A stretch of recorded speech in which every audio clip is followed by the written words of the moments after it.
नमस्ते साथीहरु, हजुरलाई जोनी क्यामेरा युट्युब च्यानलमा स्वागत छ। आज हामीले 11औं दिनमा आइपुग्दाखेरि चाहिँ आज टियुमा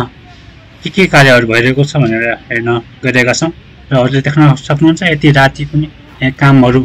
राम्रोसँग भइरहेको छ र यो पाइल फाउन्डेसनको लागि चाहिँ जुन फ्लड लाइट रहेको छ, फ्लड लाइटको पाइल फाउन्डेसनको लागि चाहिँ यहाँ रडहरू बुनिरहेको छ र हजुरले देख्न सक्नुहुन्छ कति मोटो मोटो रडहरूले यसमा प्रयोग भएको छ र किनकि यो पाइल चाहिँ फ्लड लाइट चाहिँ 50 मिटर अग्लो राख्नुपर्ने भएको कारणले गर्दाखेरि चाहिँ यहाँ धेरै नै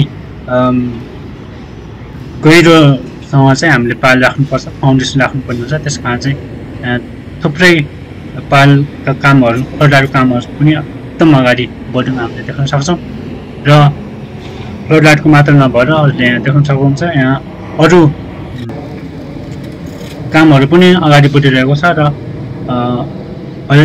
हामीले हेर्दै गर्दाखेरि चाहिँ फ्लड लाइटको कामहरू पनि एकदम अगाडि बढेको देख्न सक्नुहुन्छ। फ्लड लाइटको काम चाहिँ 2 दिनपछि सुरु भएको 2 दिनपछि सुरु भए तापनि अब यसको प्राइभेटको कन्ट्र्याक्ट र यो फ्लड लाइटको कन्ट्र्याक्ट चाहिँ एउटै डेडलाइन रहेको छ। यिनीहरूको डेडलाइन चाहिँ त्यस कारण चाहिँ यसको कामहरू पनि एकदम तीव्र रूपमा अगाडि बढिरहेको छ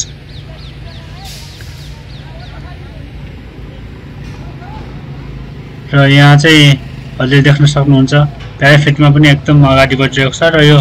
सबै कामको लागि चाहिँ डेडलाइन भनेको वैशाख 24 गते रहेको छ। अब खासै धेरै टाइम पनि छैन, लगभग 1 महिना 24 दिन जति त्यस्तै बाँकी रहेको छ। अब सबभन्दा डिफिकल्ट काम भनेको चाहिँ प्याराफिटको काम देखिन्छ। यहाँ यो फ्लड लाइटको काम त जस्ट पोलहरू ल्याउने, त्यसपछि फाउन्डेसन राख्ने भयो र फाउन्डेसनको कुरा गर्दाखेरि चाहिँ एकदम गहिरो रूपमा राख्ने, पुल जस्तै बनाउने, पुलको जति गहिराई हुन्छ नि त्यतिकै गहिराईमा पाइल फाउन्डेसन राखेर त्यसमाथि बेस पाइल क्याप राख्छ अनि त्यस पाइल क्याप माथि चाहिँ त्यो नट बोल्टले चाहिँ यो पोलहरू राख्ने काम हुन्छ। अहिले एक्स्ट्राटेक ओभल क्रिकेटमा देखिसक्नु भएको छ कसरी राखिन्छ भनेर, तर एक्स्ट्राटेक त्यहाँ ओभलमा चाहिँ जम्मा 30 मिटर अग्लो भएको कारणले गर्दाखेरि चाहिँ त्यहाँ खासै यस्तो पाइलहरू राखिएको छैन, जस्ट फाउन्डेसन मात्र गराएको छ। तर यसमा चाहिँ एकदम गहिरोसँग जानुपर्ने भएको कारणले पनि यसमा चाहिँ यो पाइल पनि राखिएको छ र त्यसमा पाइल क्याप हुनेछ। अब बजेटहरूले हामीले यसो हेर्दाखेरि चाहिँ पहिला हामीले भन्थ्यौँ नि त अब उतातिर एक्स्ट्राटेकमा मात्र 8-9 करोडमा हुने, तर यसमा चाहिँ किन 42 करोडको लाग्यो भन्ने हिसाबले हेर्दाखेरि चाहिँ अहिले अब हेर्दाखेरि चाहिँ काम हेर्दाखेरि चाहिँहरूले थाहा पाउन सक्नुहुन्छ कि किन यति धेरै यसमा बजेट लाग्यो भन्ने हिसाबले चाहिँ लगभग 42 करोडको चाहिँ यसमा सबै गरेर 42 करोडको चाहिँ फ्लड लाइटको मात्र कन्ट्र्याक्ट चाहिँ त्यसरी भएको छ। त्यस कारण अरू कुरा हेर्दाखेरि चाहिँहरूले यसमा पाइल खन्ने कामहरू पनि अगाडि बढेको हामीले देख्न सक्छौँ र त्यहाँ मेसिनहरू, पाइल खन्ने मेसिनहरू, पाइलिङ मेसिनहरू पनि ल्याइरहेको छ र सबभन्दा पहिला चाहिँ त्यो पाइल 6वटा फ्लड लाइट हुनेछ होइन, यो ग्राउन्ड वरिपरि र 60 डिग्रीको फरकमा डिस्टेन्समा चाहिँ यो फ्लड लाइट राखिनेछ र 50 मिटर हाइटमा चाहिँ यो फ्लड लाइट हुनेछ। यसको मतलब यसमा पाइल क्यापहरू चाहिँ लगभग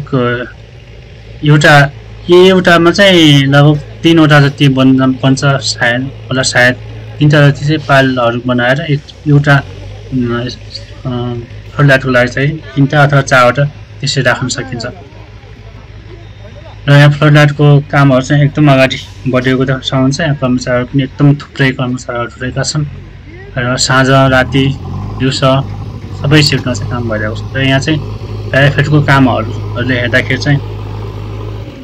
माथि सुनाउने कामहरू भएको छ भने सबभन्दा मुख्य कुरा चाहिँ तलदेखि जुन ग्राउन्डदेखि चाहिँ ग्राउन्डको नजिकै चाहिँ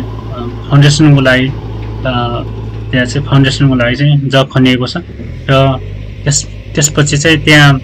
हजुरले अलिकति डिस्टेन्समा देख्न सक्नुहुन्छ यहाँ पाइलिङ मेसिन पनि राखिएको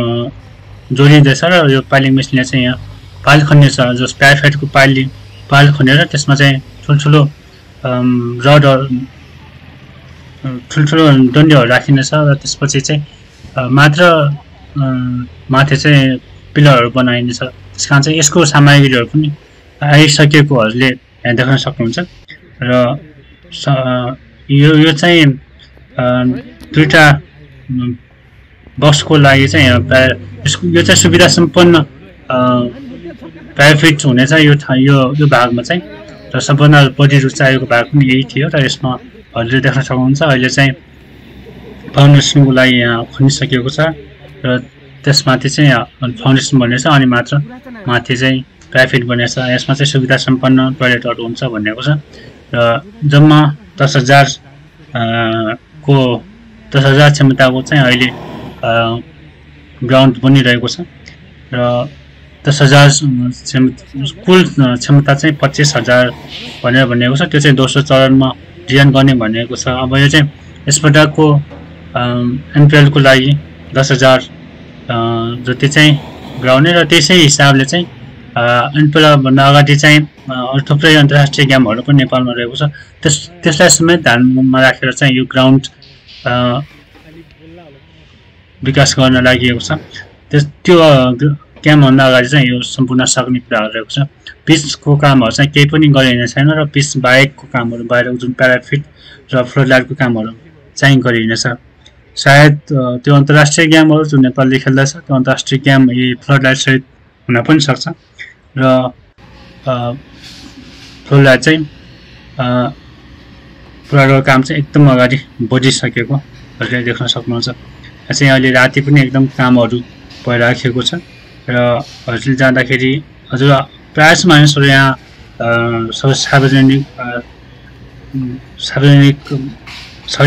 प्रायः मानिसहरू चाहिँ यहाँ भेला भइरहेको हुन्छन् होइन, यसो के काम भइरहेको छ भनेर। त्यस कारण चाहिँ हामी यहाँ आउनु पनि एकदम अति आवश्यक छ, किनकि हामीले गर्दाखेरि एकदम प्रेसर पनि हुन जान्छ। हस् त।